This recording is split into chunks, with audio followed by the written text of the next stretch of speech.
છોટાઉદેપુરમાંથી સમાચાર મળી આવ્યા છે।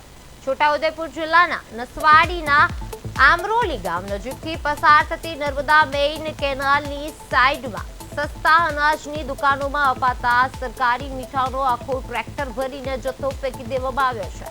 સ્થાનિક યુવાનોએ જ્યારે કેનાલ પાસે ટ્રેક્ટર ખાલી થતું જોયું અને થેલીઓની તપાસ કરી ત્યારે આ આખો મામલો પ્રકાશમાં આવ્યો હતો।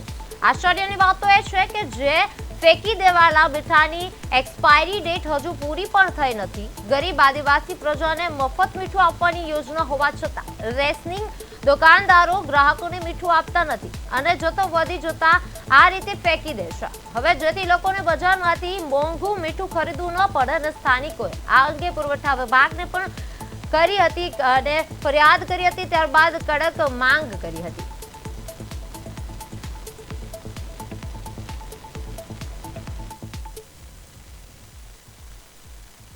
અમારા છોકરાઓ સાથે આવતા હતા ત્યારે આમરોલી રેલવે બ્રિજની બાજુમાં એક સરકારી જથ્થો કંઈક ઠલવાયેલો મને જાણ પડ્યો હતો અને અમે ધ્યાન દોરીને ઊભા રહીને તપાસ કરી ત્યારે મીઠાનો જથ્થો હતો।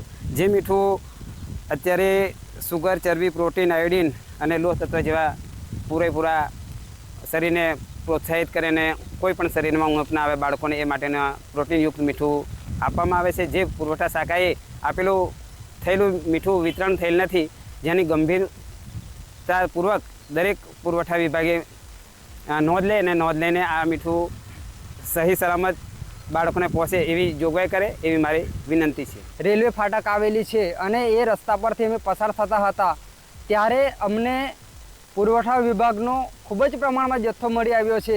જે આ ફોર્ટિફાઈડ મીઠું છે એને તમે જોઈ શકો છો।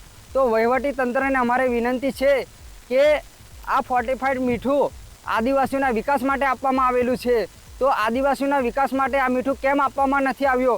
હજુ આ મીઠું ડેટમાં ચાલુ છે, તો મારે વહીવટી તંત્રને એ જ વિનંતી છે કે આ મીઠું ટ્રેક્ટર ભરીને કોણે ફેંકી ગયું એની પૂરતી તપાસ કરવામાં આવે, એ જ મારી વિનંતી છે।